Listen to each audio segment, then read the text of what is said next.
Une bonne solution de transport, c'est une solution rapide, fréquente, fiable, qui répond aux besoins du plus grand nombre d'usagers de manière sécuritaire. La première étape, c'est le diagnostic du territoire.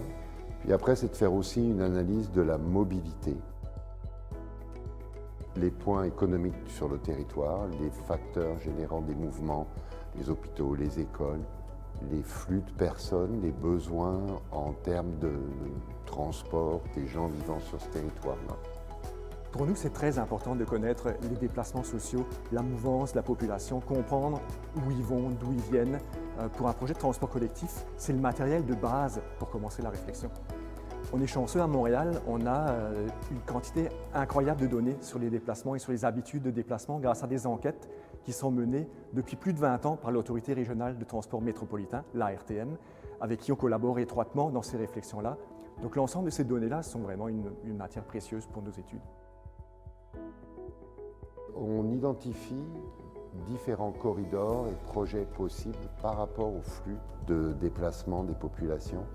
Bien sûr, dans l'élaboration de notre tracé, on prend en compte les autres réseaux. L'idée, c'est de créer un réel maillage avec les réseaux existants. Puis après, pour chacun de ces corridors, on étudie les différentes contraintes, qu'elles soient techniques en termes de mode de réalisation, d'impact au niveau de l'achalandage, de connexion avec les différents réseaux. Suite à ça, on définit un projet de référence. On compare souvent les réseaux de transport à un système sanguin. Dans le réseau, l'effet structurant, c'est ça. C'est comme amener une forme d'oxygène à l'est de Montréal en y créant un nouveau réseau.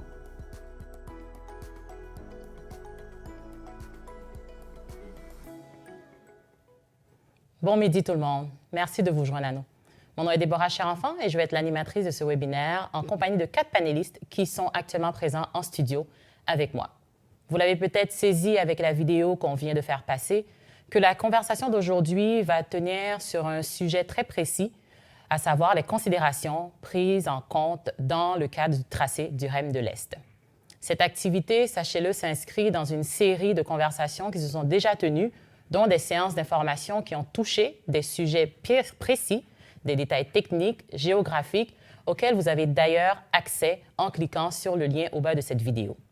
Je le mentionne parce que plusieurs des questions que vous avez soumises à l'inscription, merci d'ailleurs, touchent ces éléments-là et vous avez toujours, je vous réfère donc au site internet cdpqinfra.com/monrem pour avoir accès à tous ces détails que nous n'allons pas traiter peut-être très en détail par souci de temps, mais nous allons définitivement aborder plusieurs éléments qui ont été pris en compte dans le tracé du REM de l'Est.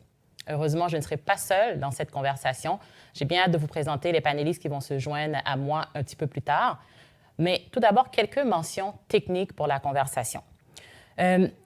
Vous savez, vous avez accès encore, mais au-delà des questions que vous avez soumises à l'inscription, vous pouvez toujours nous soumettre des questions pendant la discussion et ça me fait plaisir de pouvoir les poser à nos panélistes un petit peu plus tard.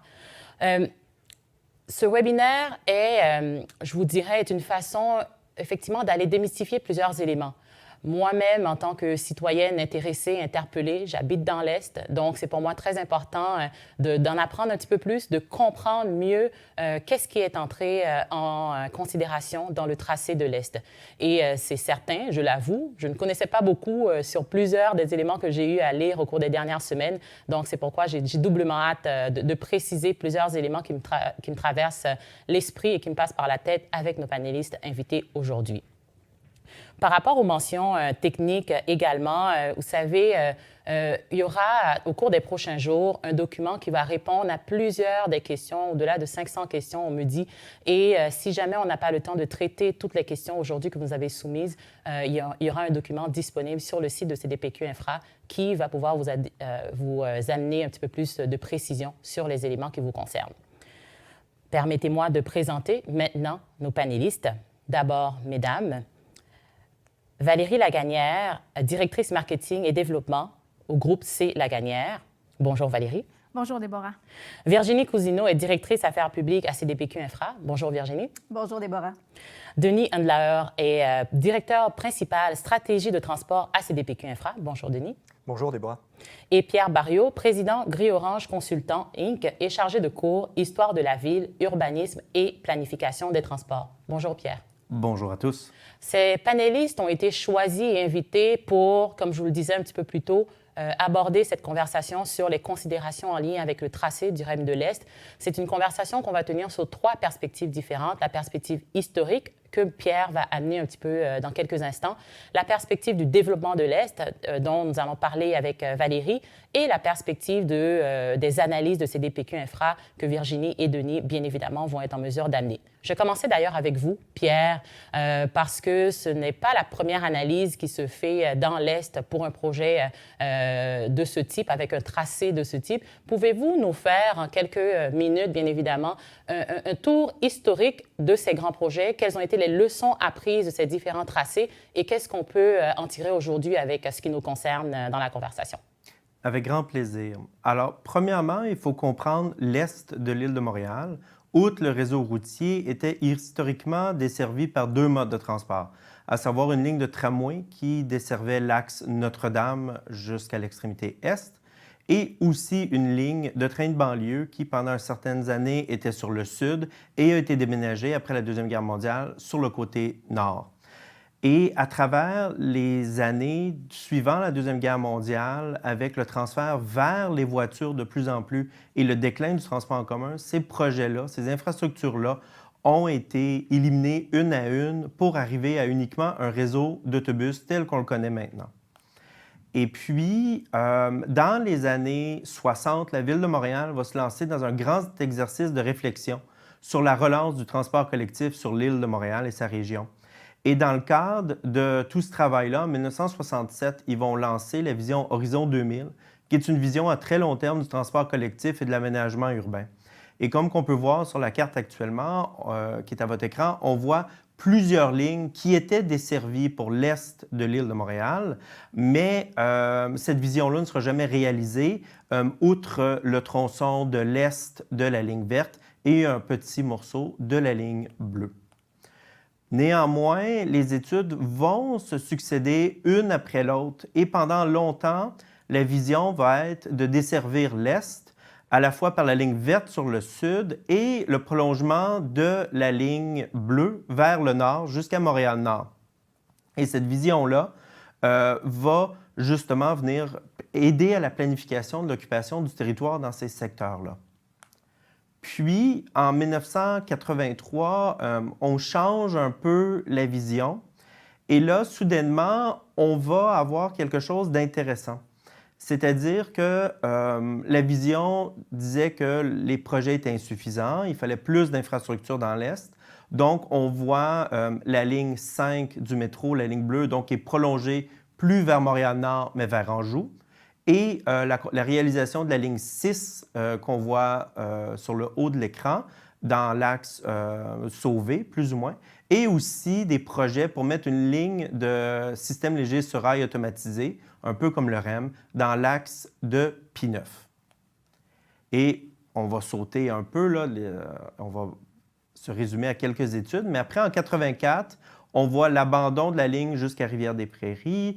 On concentre plutôt ici, à nouveau, la ligne sous P9 maintenant va jusqu'à Montréal-Nord. Et à partir de là, on propose aussi une ligne pour aller jusqu'à Rivière-des-Prairies en tramway, dans l'axe Notre-Dame.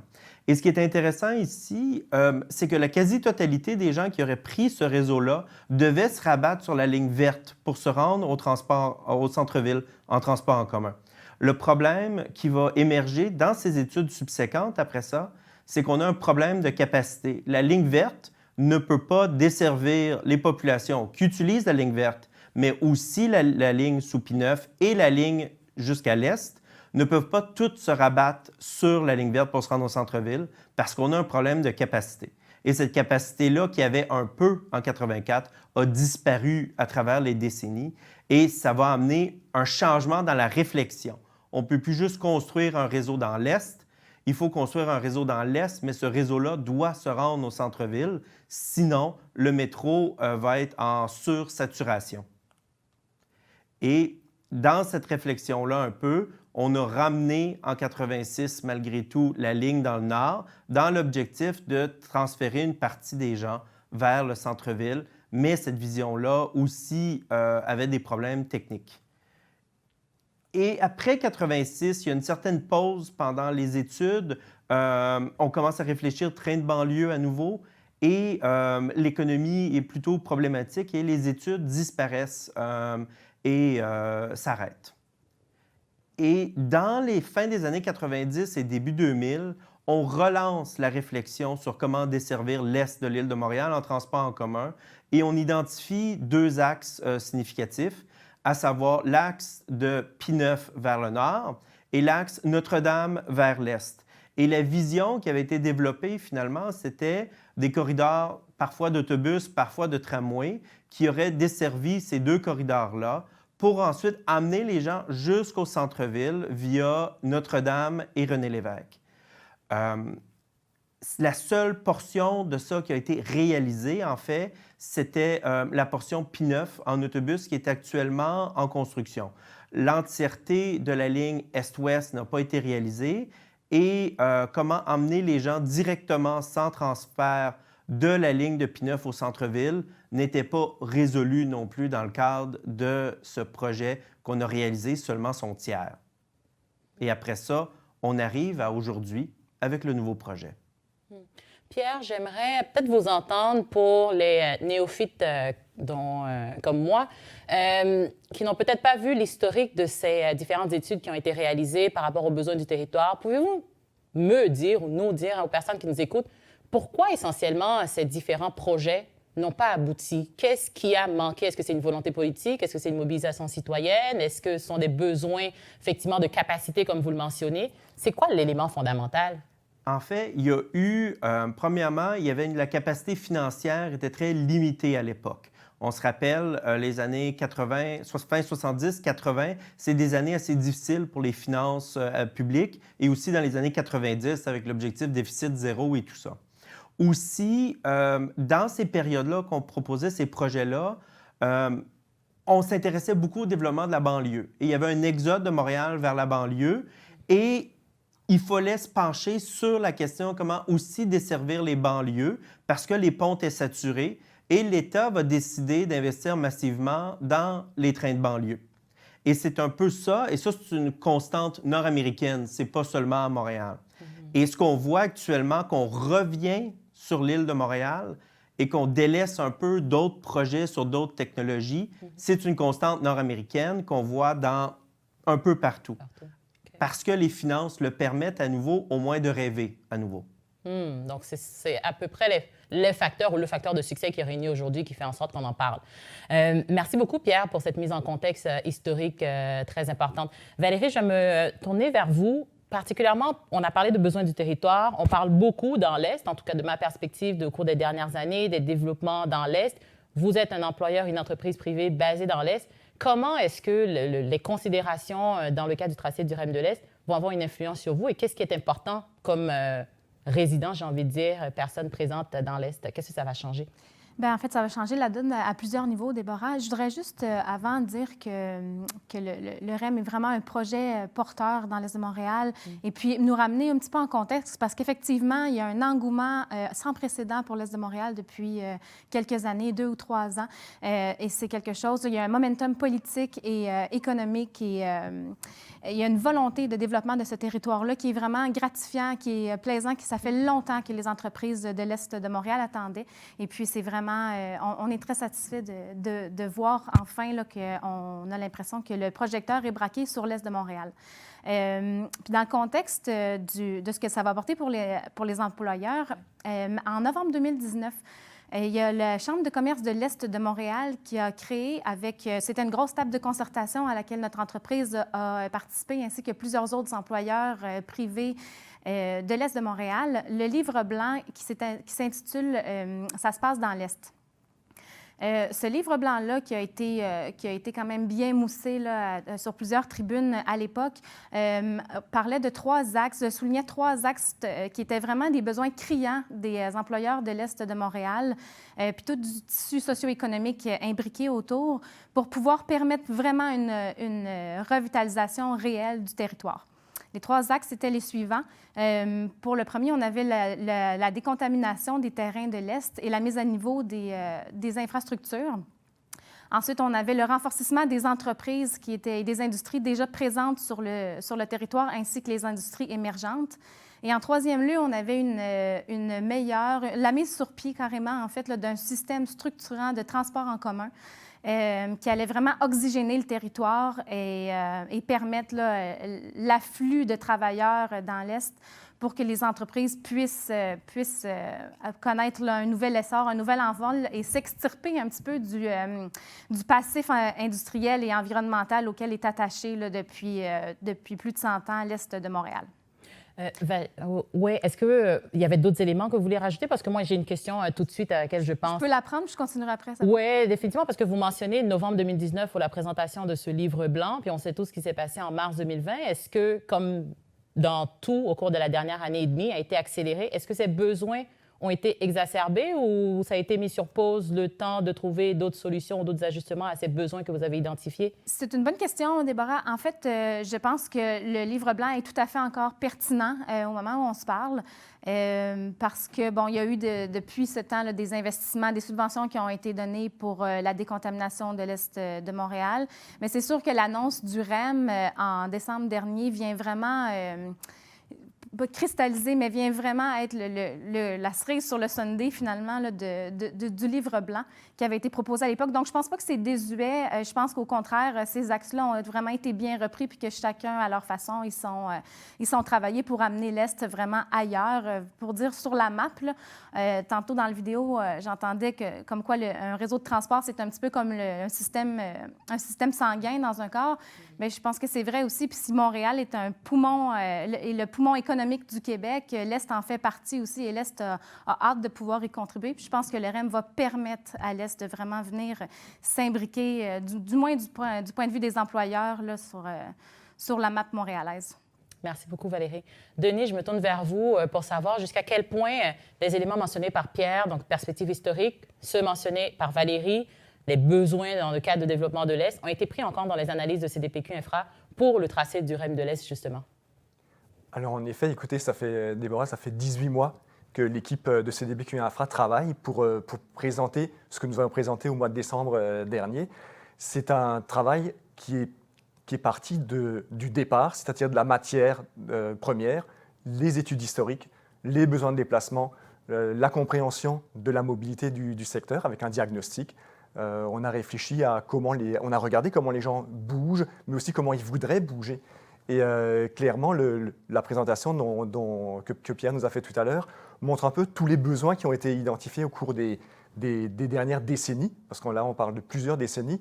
Et ce qu'on propose comme réponse, le projet de référence que CDPQ Infra propose, c'est une espèce de réponse concentrée qui permet à la fois de répondre à un besoin de desserte locale, parce qu'on voit bien qu'il y a des besoins, et Valérie en parlait tout à l'heure, des besoins de desserte locale. Il y a aussi encore de grands besoins de desserte vers le centre-ville. Pierre en faisait mention, on n'est pas capable de se connecter simplement à la ligne verte sans qu'on crée un vrai défi sur la ligne verte. Donc, le besoin d'un réseau à intégrer de bout en bout qui va du centre-ville de Montréal jusqu'à la pointe de l'île et jusqu'au nord-est de l'île est vraiment une réponse. Nous pensons que c'est une réponse adéquate à la fois pour les besoins locaux et pour les besoins un peu plus interrégionaux à Montréal. Merci beaucoup, Denis. Virginie, je vais vers vous maintenant parce que on a entendu Pierre parler, quand on échangeait sur la perspective historique, un petit peu cette volonté politique, les parties prenantes, les différentes parties prenantes qui peuvent avoir des éléments. Denis nous rappelait les analyses que CDPQ Infra a pu faire au cours des 18 derniers mois. J'aimerais savoir de l'autre côté de la médaille, j'ai envie de dire, en termes de contribution, d'intrants de la Ville de Montréal ou du gouvernement du Québec. Comment ça s'est passé? Qu'est-ce qui a été pris en compte dans les besoins, j'ai envie de dire, de ces parties prenantes et comment ça a été intégré dans le tracé du REM de l'Est? Oui, tout à fait. En fait, j'ai bien aimé, Valérie a parlé du livre blanc de la Chambre de commerce. Il faut comprendre qu'en décembre 2019 a suivi une déclaration commune entre la Ville de Montréal et le gouvernement du Québec pour relancer le développement de l'Est. Et on se souviendra que dans cette déclaration, le transport collectif était clairement identifié comme un des leviers stratégiques pour accomplir cette vision-là. Et donc, c'est vraiment dans la foulée là, de cette déclaration que CDPQ Infra a reçu son mandat là, en mai 2019 pour, a reçu son mandat pour développer une solution dans l'Est. Et nous, ce qu'on a fait, c'est qu'on a recensé l'ensemble des plans, des politiques qui avaient été adoptés par les différents arrondissements ou la ville liée de Montréal-Est pour bien comprendre les secteurs qui étaient visés par une stratégie de redéveloppement, de requalification ou de densification. On peut penser à tout le secteur industriel de la pointe de l'île pour lequel il y a vraiment un travail très important de planification qui est en cours du côté de la ville. Il y a eu des consultations également de l'ECPM, également le secteur de l'Assomption Sud. Donc, vraiment, on a recensé l'ensemble des outils de planification des municipalités et des autorités municipales pour bien s'assurer que le projet était intégré dans cette vision de développement du territoire. Merci beaucoup, Virginie. Denis, je vais revenir vers vous parce que j'ai encore aux oreilles les éléments que vous mentionnez dans la vidéo par rapport et aussi que vous précisiez tout à l'heure, dessertes locales, des pôles générateurs et des éléments que j'ai pu lire dans quelques articles, des lignes de désir. Qu'est-ce que ces éléments veulent dire concrètement et surtout comment ils ont été considérés dans le tracé du REM de l'Est? Qu'est-ce que ça a permis de déterminer comme résultat dans ces études? En fait, très concrètement, ce qu'on fait, c'est qu'on y va de manière assez systématique. On regarde tous les corridors potentiels, on regarde toute la demande potentielle. Et pour faire ça, on fait des études qu'on appelle des études d'achalandage. Ça permet en fait de tester les différents réseaux, les différents corridors qu'on peut imaginer pour voir quels sont ceux qui répondent le mieux à la demande. Donc, c'est réellement de trouver une espèce d'adéquation entre ce qu'on qualifie comme ligne de désir, ce que les gens souhaitent faire comme déplacement, et une réponse technique avec un système de transport adapté en termes de vitesse, en termes de fréquence, en termes de volume et de capacité. Donc, c'est vraiment un travail, je l'ai dit tantôt, c'est vraiment systématique. On a pris tous les corridors, on a pris tous les différents modes qui peuvent exister, en passant du mode tramway au mode tram-train, au mode métro léger, pour trouver et pour arriver à la fin à un produit qui est la meilleure réponse possible pour déplacer le plus de gens et donc répondre le mieux à votre demande. Parce qu'en fait, c'est une réponse à la demande des usagers. Et donc, c'est un peu ce travail-là qui prend du temps, qui est fait avec des équipes pluridisciplinaires. On a des consultants en études d'achalandage, on a bien entendu nos équipes d'ingénierie, on a notre équipe interne. C'est un travail un peu itératif où on regarde ce que l'étude d'achalandage donne, on vérifie du côté de l'ingénierie si ça fonctionne, on regarde les enjeux, on revient. Donc c'est un peu un travail qui prend du temps, qui essaye de regarder selon différents regards pour être sûr qu'à la fin, on n'a rien échappé et qu'on réponde le mieux avec une proposition technique. Merci beaucoup, Denis. Donc, cette mention de travail évolutif. J'aimerais revenir vers vous, Pierre, parce que ça, c'est une question récurrente qui vient des citoyens et même qu'on nous a soumis à plusieurs reprises dans le cadre de cet événement. C'est la connexion avec le centre-ville. Je sais que vous l'avez mentionné dans votre présentation sur cette perspective historique et les différents projets qui se sont tenus. C'est quoi l'importance de cette connexion au centre-ville? Denis en a parlé également, mais j'aimerais peut-être creuser un petit peu plus, si vous le permettez, cet élément-là, parce que plusieurs personnes ne le comprennent pas encore, pourquoi ce lien est important, et surtout aujourd'hui, dans le cadre du tracé du REM de l'Est, pourquoi c'est important de passer par le centre-ville? Eh bien, il y a deux facteurs majeurs dans cette analyse-là qu'il faut prendre en considération. Pourquoi se rendre au centre-ville? Premièrement, c'est certain, il y a beaucoup de déplacements qui sont générés dans ce secteur-là, actuels et futurs, qui vont se déplacer vers le centre-ville. Et on s'entend, ce genre de projet sur un calendrier de 50 à 100 ans va complètement venir transformer l'est de l'île de Montréal. Et on va avoir des quartiers qui vont être capables d'être construits où les gens pourront décider de vivre sur l'île de Montréal à l'intérieur de leur enveloppe budgétaire, ce qui est présentement plus difficile. Donc, ça va ralentir l'exode vers les couronnes. Mais l'autre question aussi, c'est que oui, c'est se rendre au centre-ville pour ceux qui vont au centre-ville, mais c'est aussi pour aller se connecter aux autres réseaux qui desservent le centre-ville. Donc, à partir d'ici, par exemple, quelqu'un de Pointe-aux-Trembles qui voudrait aller à l'aéroport pourra le faire une fois que le service est en fonction, environ 45 minutes en transport en commun. Donc, à partir de là, ces gens-là, peut-être aussi, il y a des gens de Montréal-Nord, peut-être, qui vont avoir un emploi, par exemple, dans le secteur 10-30 à Brossard. Alors, le réseau dessert à la fois les banlieues, vient au centre-ville, mais à partir du centre-ville, donne accès à l'ouest de l'île, au nord et au sud, via les autres réseaux qui sont en réalisation ou en opération. Merci beaucoup pour ces précisions, Pierre.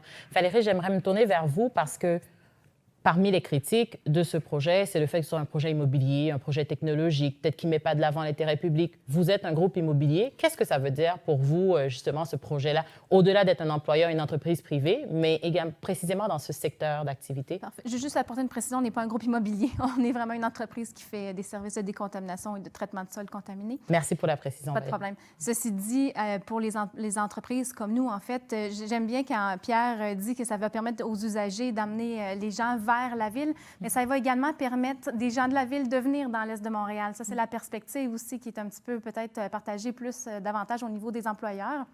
Mais c'est certain que l'apport le tracé en tant que tel, je ne pense pas qu'il est basé sur des considérations qui sont financières. En fait, on le voit de toute façon avec le travail en amont qui a été fait par l'équipe de CDPQ Infra, ainsi que les études de Pierre tout à l'heure aussi. Il y a eu plusieurs tentatives au fil des années, même des décennies, d'amener un réseau structurant dans l'Est. Ça n'a pas été fait pour toutes sortes de raisons, ou ça a été fait, mais pas complet. Ça ne répondait pas à l'entièreté des besoins qui sont vraiment criants, là, je le répète.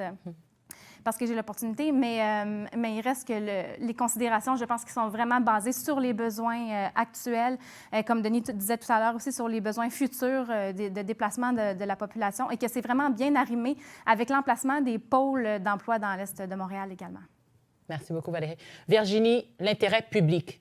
Quelles sont les actions qui ont été prises par CDPQ Infra justement pour s'assurer de cocher les bonnes cases dans ce contexte-là, dans les grandes lignes, bien évidemment, parce que là, on parle vraiment des considérations qui ont été prises dans le cadre du tracé du REM de l'Est, mais par rapport à l'intérêt public, comment est-ce que ça a été répondu, ces questions-là?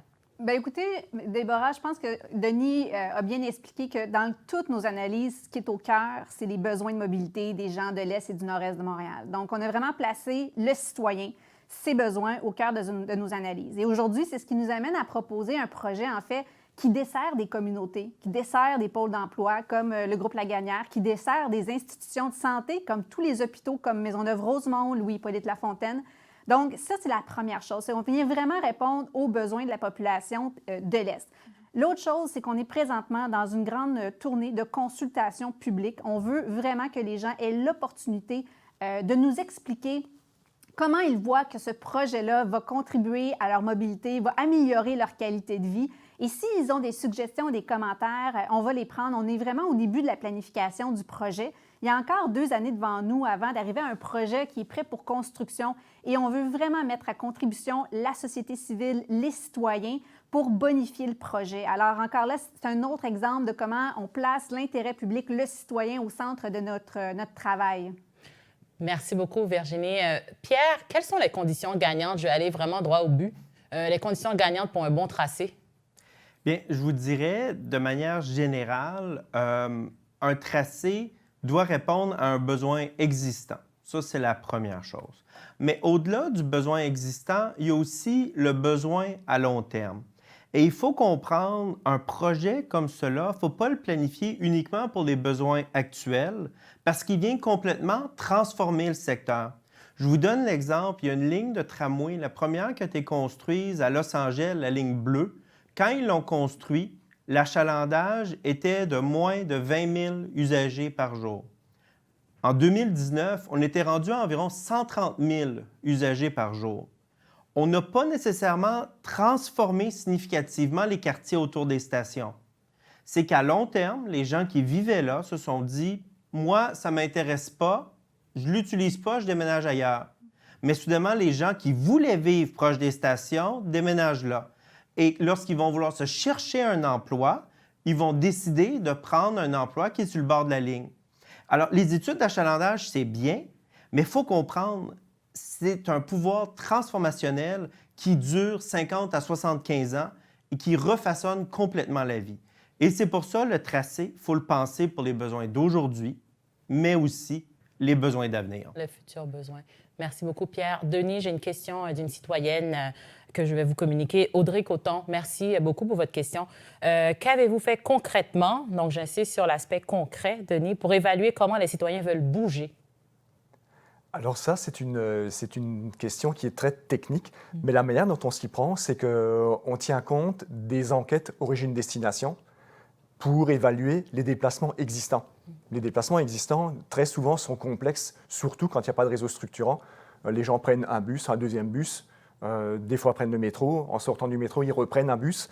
Donc ça permet de créer les besoins existants et d'une part. D'autre part, on a une très bonne connaissance de l'ensemble des projets que la ville a en termes de développement dans ses plans de développement urbain. On a une bonne connaissance des zones stratégiques où il va y avoir des développements soit de commerce, soit d'industrie, soit de pôles de savoir ou sociaux.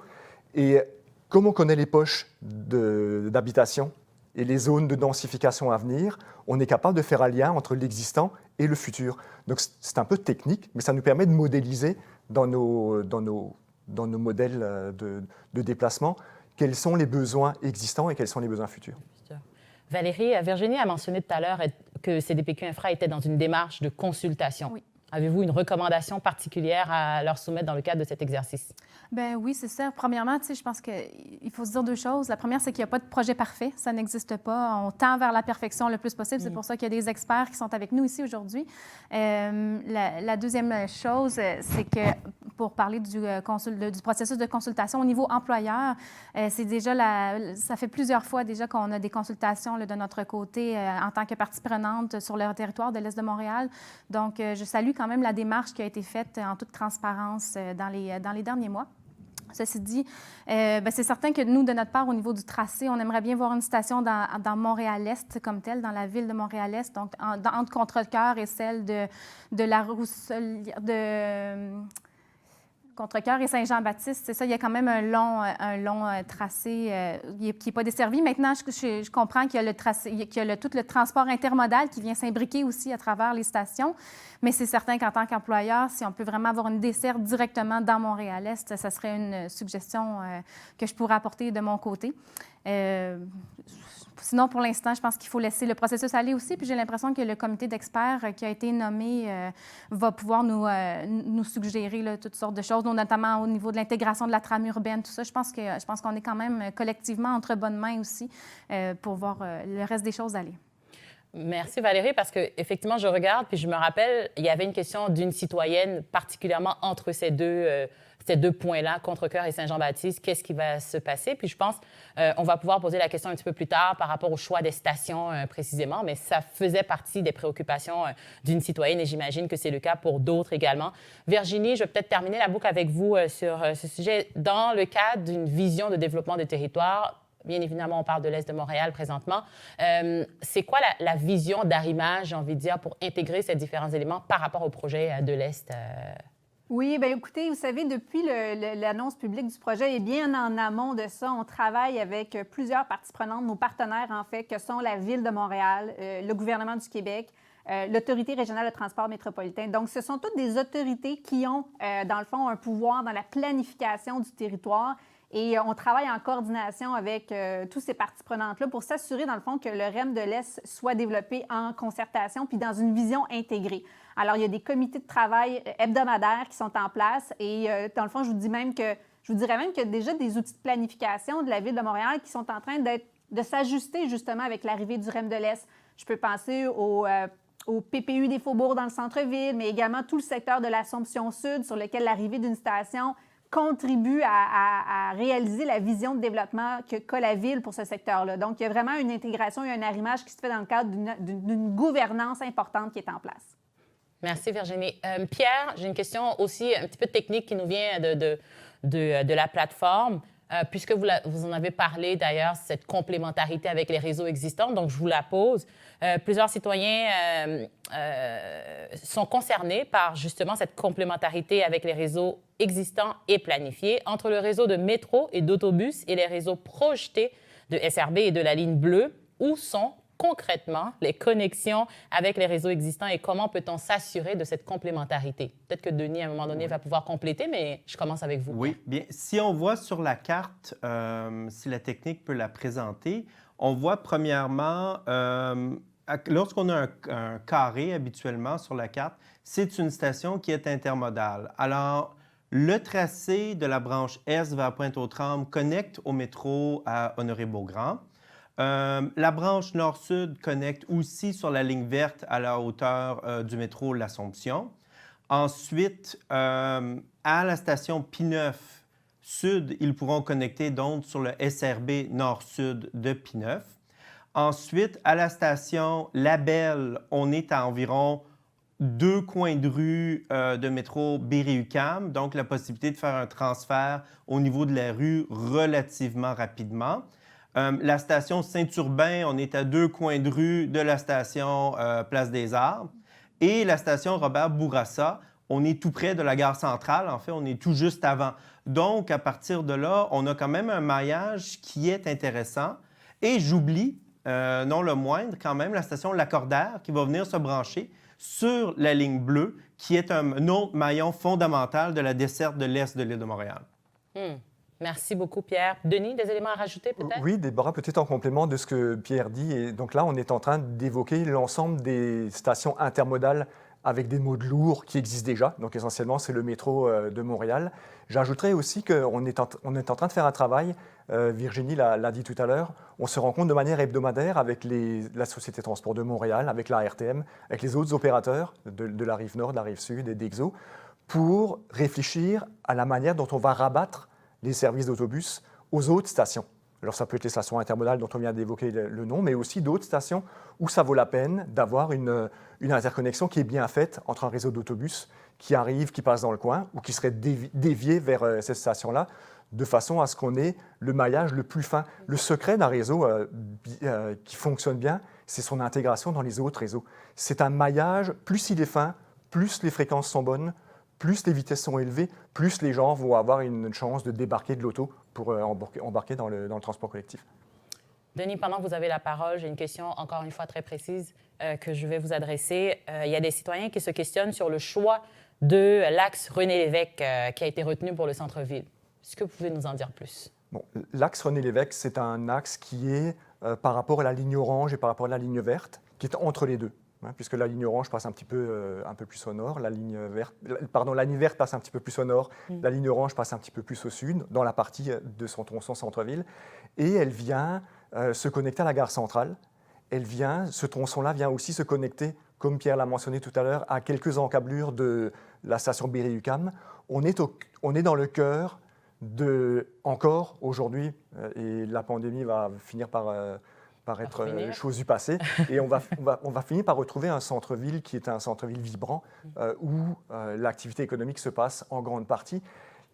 Toutes les études démontrent que si on s'éloigne du corridor René-Lévesque, on perd de l'attractivité, on perd de l'achalandage, donc on perd le goût des gens de l'utiliser le système. Ça démontre hors de tout doute, en tout cas pour nous, ça démontre de manière hors de tout doute que le meilleur axe pour aller au centre-ville, c'est vraiment par le boulevard René-Lévesque. René-Lévesque. Merci pour la précision, Denis. On rentre, mesdames et messieurs, panélistes, vraiment dans les questions techniques. Donc, je vais essayer de distribuer équitablement. Je vais essayer, en tout cas, les questions pour m'assurer de donner la parole à tout le monde. Une autre question assez technique, je pense m'adresser à Denis et à Virginie, mais peut-être que vous aurez des éléments complémentaires, Pierre et Valérie. Il y a Jérôme Fournier, merci pour votre question. J'aimerais connaître le rayon d'attraction, entre guillemets, des piétons vers les stations. Aussi, quel est le ratio que vous estimez entre les utilisateurs de proximité, les piétons, versus les utilisateurs qui utiliseront un autre transport pour se rendre aux stations? Quelqu'un voudrait se lancer? Je peux me lancer, c'est une question très technique, Déborah. Le rayon d'action des stations dépend de la vitesse commerciale. Donc plus le système est attractif, plus il va attirer des gens dans un rayon qui est grand. ça c'est la théorie générale. De manière plus pratico-pratique, pour le REM de l'Est, le rayon qu'on envisage, il est entre 800 et 1000 mètres autour des stations pour l'accès piéton. Grosso modo, c'est jusqu'à 15-20 minutes de marche à peu près qui permet d'attirer des gens. Il y a des fois des gens qui viennent un petit peu plus loin, mais grosso modo, c'est le rayon d'action. Ça, c'est le premier volet de la question. Le deuxième volet, c'est plus sur le ratio entre les piétons qui viennent, ou les piétons ou les cyclistes, parce que tous les modes actifs sont pris en compte, versus les autres modes. Ça dépend énormément de où est placée la station. Quand les stations sont dans des environnements déjà très denses en termes d'habitation, vous allez avoir un ratio de près de 80% des gens qui viennent à pied ou en transport actif. Quand on est dans des stations un peu plus éloignées ou un peu moins densément peuplées autour, le ratio va être complètement l'inverse. Je peux prendre l'exemple, par exemple, de la station Pointe-aux-Trembles. Je vais l'illustrer comme ça. On a plus de 80% des gens de cette station qui viennent soit par un mode autobus ou de manière de transport collectif de manière générale, le train de banlieue de Mascouche, ou par autobus, et beaucoup moins de piétons, beaucoup moins de modes actifs. Donc le ratio n'est pas une constante pour toutes les stations, c'est vraiment très différent entre les stations. Des éléments complémentaires à ajouter, quelqu'un? Non? Oui, en fait, je pense que ce qui est important aussi de souligner, c'est que quand on fait une analyse, on cherche vraiment à avoir une réflexion sur l'intermodalité pour accéder aux stations. Alors, on a parlé de l'accès piéton, mais il y a aussi toute une réflexion sur l'accès aussi en transport actif comme le vélo et les autobus. Donc, on cherche vraiment à avoir une offre globale, une réflexion globale. Et d'ailleurs, je donne l'exemple du projet du REM qui est présentement en construction. On a même poussé plus loin. On veut s'assurer que chaque station du REM, en fait, dans la mesure du possible, ait un accès avec des Bixi, ait un accès avec des voitures en autopartage comme Communauto. Donc, on va vraiment plus loin que le piéton. Là, on cherche vraiment à avoir une diversité d'offres pour accéder aux stations. Merci pour cette précision, Virginie. Pierre a un élément à ajouter. Allez-y, Pierre. Un autre élément aussi pour amener à la fois le passé et l'avenir, c'est aussi de prendre en considération que ce ratio-là va aussi évoluer dans le temps. Parce qu'on va voir, les quartiers ont été transformés par le métro de Montréal. On le voit déjà, la transformation radicale avec le REM sur la rive sud, entre autres actuellement à Brossard. Donc, il va y avoir une restructuration et ce ratio-là sera appelé à grandement évoluer parce qu'on va voir des nouveaux quartiers naître autour de ces stations-là. Et il y a certaines stations que, présentement, effectivement, c'est pas très accueillant. Il y a là à pied, il y a très peu de gens qui y habitent, mais ça va venir. Valérie, est-ce que vous sentez cet engouement, justement, cette attraction depuis qu'on a commencé à parler du projet du REM de l'Est dans votre coin? Ah bien, définitivement. Définitivement. Il y a déjà des pions qui se placent sur l'échiquier, je pense, là, en fonction des annonces qui sont faites, même si ce n'est pas nécessairement coulé dans le béton, finalement.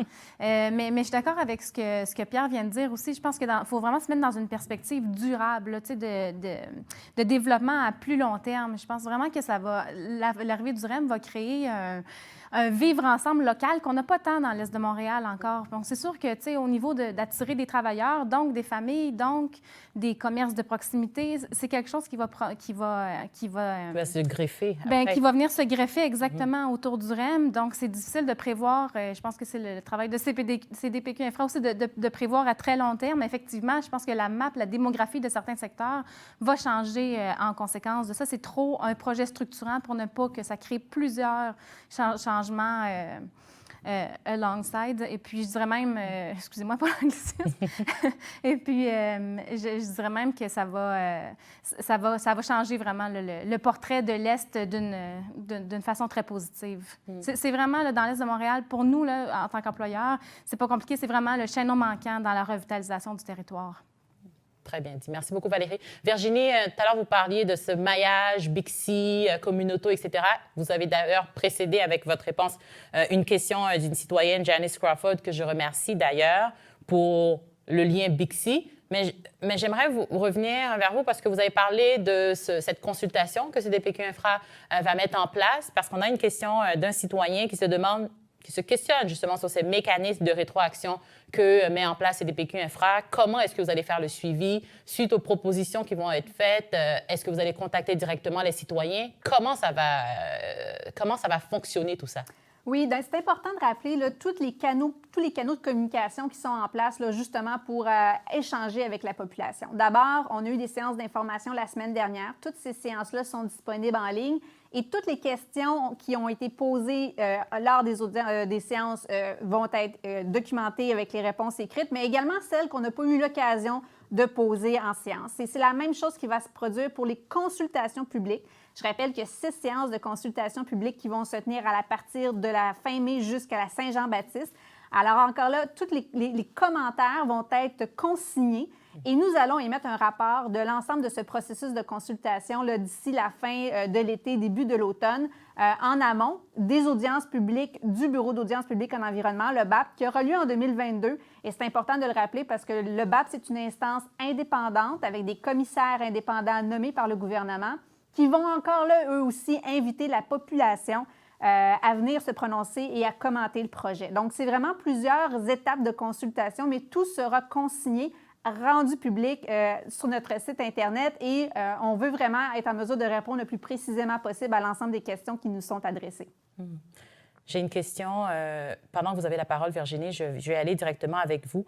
Il y a Daniel Rochefort qui nous pose cette question d'ailleurs. Merci beaucoup, Daniel. Pourquoi ne pas être plus ambitieux en faisant du REM de l'Est un changement de paradigme régional? Ne devrait-on pas pousser le projet jusqu'au confins de Repentigny, le long de la 138 et ou de la 40? Effectivement, on a bien analysé dans le cadre de nos travaux là, différentes dessertes, dont évidemment d'aller plus loin sur le secteur, en fait, dépasser la rivière. Toutefois, on s'est vraiment rendu compte que la desserte avec le train, la connexion du train de banlieue à Pointe-aux-Trembles amenait un gain de temps très, très important, en fait, pour les usagers de Repentigny qui prennent la ligne EXO. Et donc, il y a quand même un intérêt encore là, avec le REM de l'Est, de se rendre jusqu'à Pointe-aux-Trembles sans nécessairement aller au-delà. Et peut-être, Denis, si tu veux compléter, dans le fond, à quel point ces gens-là, au-delà des gains de temps, dans le fond, demeurent très bien desservis par le REM de l'Est.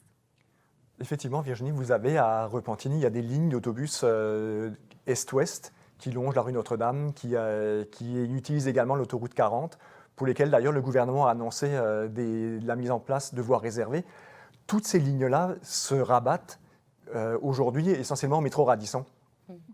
Avec le REM de l'Est, on peut imaginer un rabattement plutôt à Pointe-aux-Trembles avec des gains de temps significatifs. On peut gagner jusqu'à 15-20 minutes sur le temps de parcours qui met plus qu'une heure aujourd'hui quand on vient de Repentigny pour aller au centre-ville.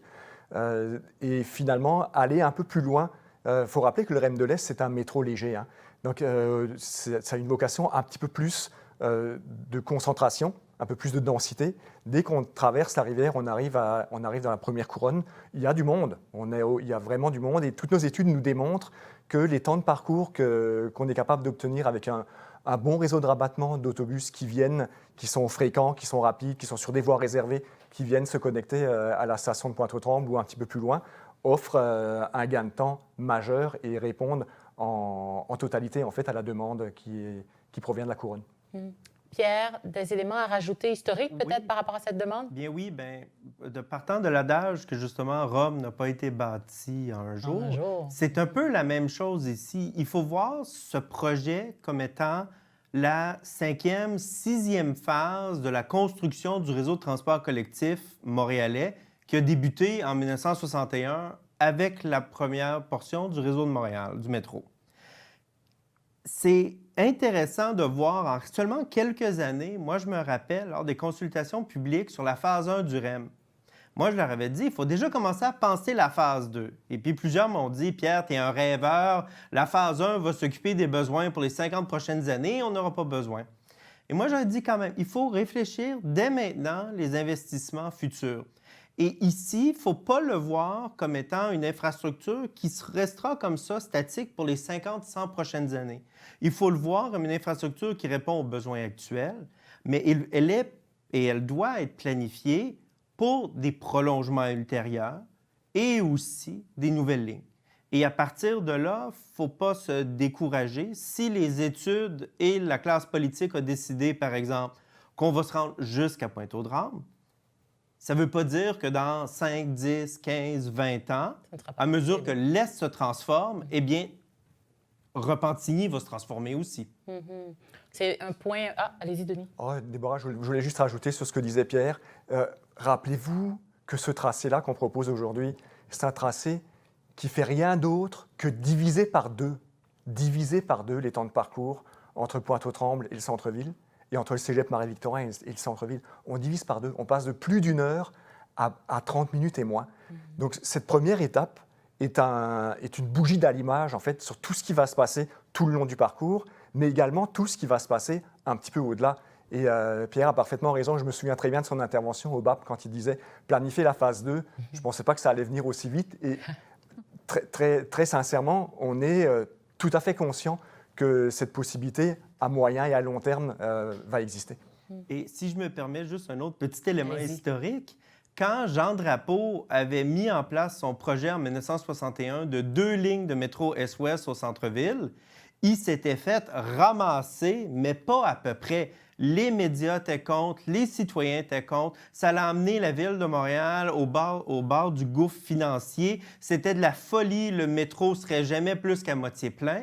Et on regarde le métro de Montréal présentement, il est complètement bondé, les 2 lignes Est-Ouest. On a la ligne nord-sud du REM qui s'en vient et on a besoin de cette soupape-là d'air frais pour soutenir le centre-ville. Alors oui, c'est le REM de l'Est, mais c'est le REM aussi du centre et c'est le REM de l'Est qui va aider aussi à rendre plus plaisant prendre le réseau du métro existant. Merci beaucoup, Pierre et Denis, pour ces précisions importantes. Pierre, je vous garde quelques instants encore parce que dans votre dernière intervention, vous parliez des stations, justement la phase 2, pouvoir penser à ce projet de façon évolutive. Puis ça, c'est une question qui revient souvent, de ce que je lis en tout cas des citoyens. Ça, je prends d'ailleurs la question de Sarah Gauthier par rapport à le contexte actuel, le tracé tel qu'il est défini aujourd'hui. Est-ce que des changements sont encore possibles? Valérie nous rappelait ce besoin entre Contrecœur et Saint-Jean-Baptiste. Ça fait également partie des préoccupations des citoyens. Est-ce qu'un projet, le projet tel qu'il est défini, conçu aujourd'hui, il y a encore des changements? Je vous dirais, si on se compare à la phase 1 du REM, par exemple, il y a eu des ajouts de stations qui ont été faits. Il y a eu des précisions sur le tracé. Déjà, la CDPQ a modifié certains éléments du projet du REM de l'Est depuis son annonce initiale, entre autres la modification au tronçon dans la portion de Montréal-Nord.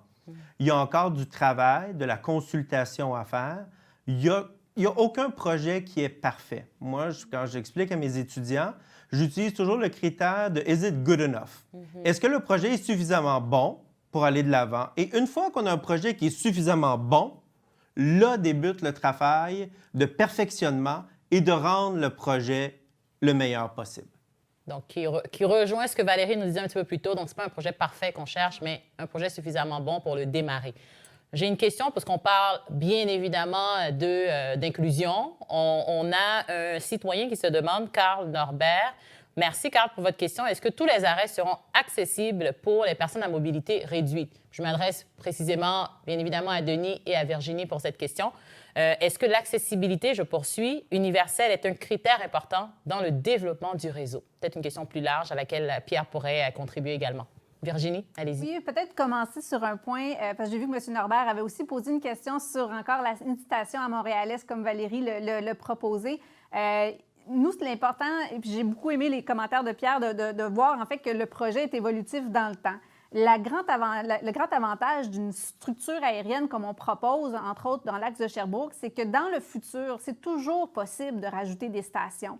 En structure aérienne, on a vraiment la latitude de le faire. Donc, on sait que tout le secteur de Montréal-Est est en redéveloppement. Il y a une vision moyen-long terme pour le redéveloppement. Alors, on a la flexibilité d'accompagner ce développement-là lorsqu'il se concrétisera ou sera sur le point de se concrétiser. Donc, ça, c'est la première portion par rapport à Montréal-Est. Oui, bien entendu, sur l'accessibilité universelle, on va ouvrir un réseau qui va être opérationnel en 2029. Ce n'est non négociable. Ce réseau-là sera entièrement accessible aux personnes à mobilité réduite ou aux familles avec poussette, tout comme d'ailleurs le REM qui est présentement en construction sera entièrement accessible universellement.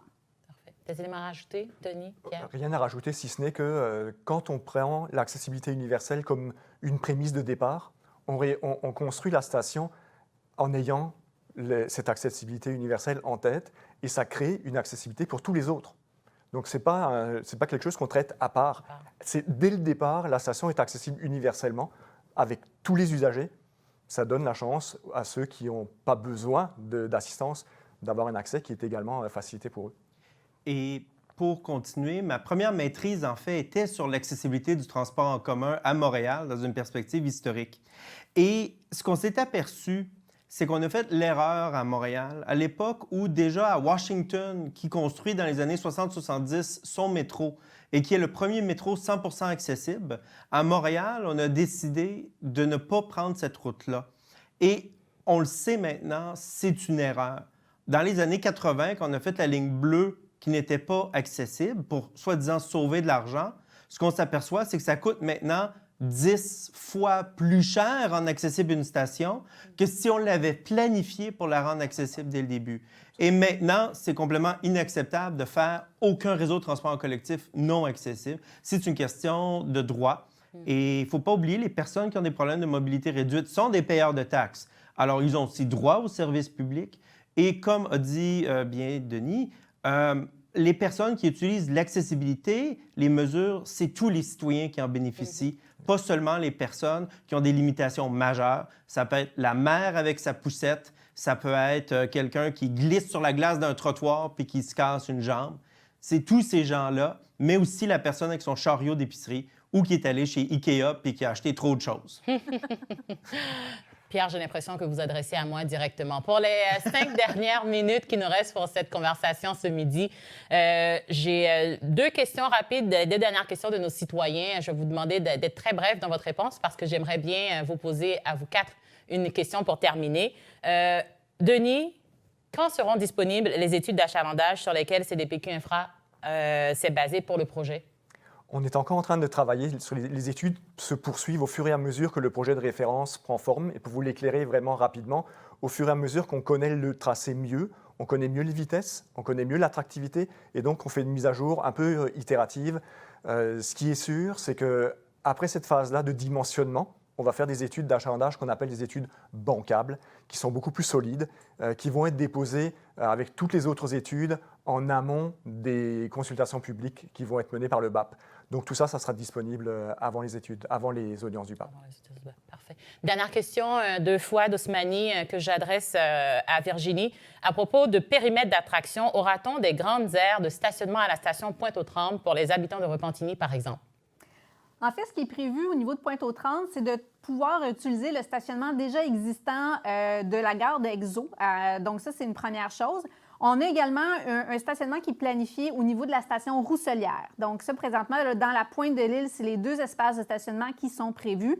Mais comme Denis l'expliquait, pour les gens de Repentigny, il y aura également toute une réflexion de revoir et redessiner les routes, les circuits d'autobus pour ramener les gens très efficacement à la station Pointe-aux-Trembles et éviter aussi les gens accèdent seulement qu'en voiture aux stations du REM. Parfait. Merci beaucoup. Dernière question pour vous 4. Je vais vous demander de conclure en 30 secondes chacun. Valérie, je vais commencer par vous. D'après vous, quels critères doivent être favorisés dans le cadre d'un projet comme celui-là?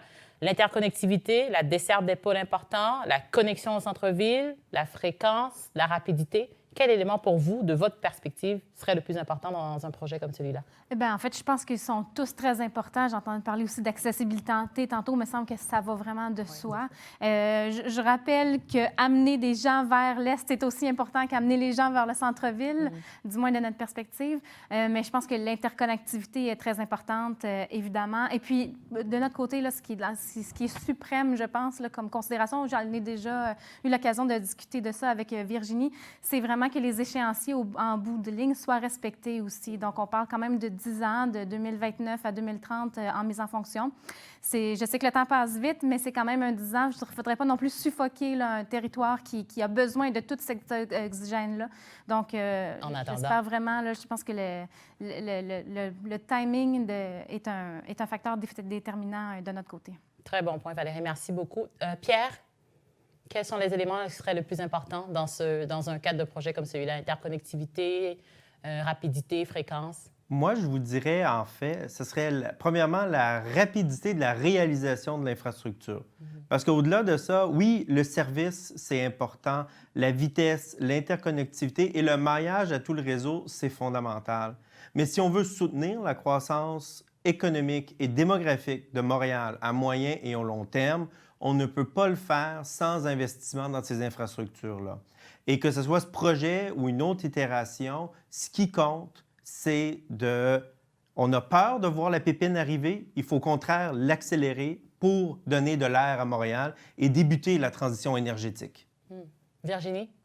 Oui, bien, je suis d'accord avec ce que Valérie et Pierre ont communiqué, mais si j'avais à peut-être surligner l'un de ces attributs-là, je pense que la rapidité, c'est encore un des grands intérêts du REM de l'Est. Les gains de temps significatifs que les gens vont obtenir avec le REM de l'Est, c'est vraiment ce qui va faire que les gens vont laisser la voiture à la maison pour prendre le transport collectif et donc entrer dans cette ère-là où la mobilité durable est une réalité et surtout qu'on contribue aussi à contribuer à réduire, en le fond, nos empreintes de carbone. Denis, le dernier mot? Tout a été dit, mais je rajouterais quand même que si on veut faire sortir les gens de la voiture, il faut leur offrir une vraie alternative, un vrai choix. Et le vrai choix, ce n'est pas un autobus toutes les heures. Le vrai choix, c'est on ne se pose pas de questions, on embarque dans le système, il nous amène à destination en moins de temps qu'il le faut qu'en auto, de un. Et de deux, le meilleur projet, c'est celui qui se réalise à la fin. Parce qu'on peut créer des projets sur papier pendant 50 ans. C'est ce qu'on a fait longtemps à Montréal. Là, il faut qu'on le réalise. Et quand il sera en route, tout le monde aura oublié que ça pouvait fonctionner autrement avant. Merci beaucoup à vous quatre. Merci pour ces échanges. Et merci surtout à vous, 215 personnes qui étaient connectées pour la conversation aujourd'hui. Comme Denis vient de le dire, j'espère que vous serez également attentifs au cours des 10 prochaines années, 9 prochaines années, quand ça va se concrétiser le projet. Merci beaucoup pour votre attention et surtout vos questions. À la prochaine, tout le monde. Bon midi.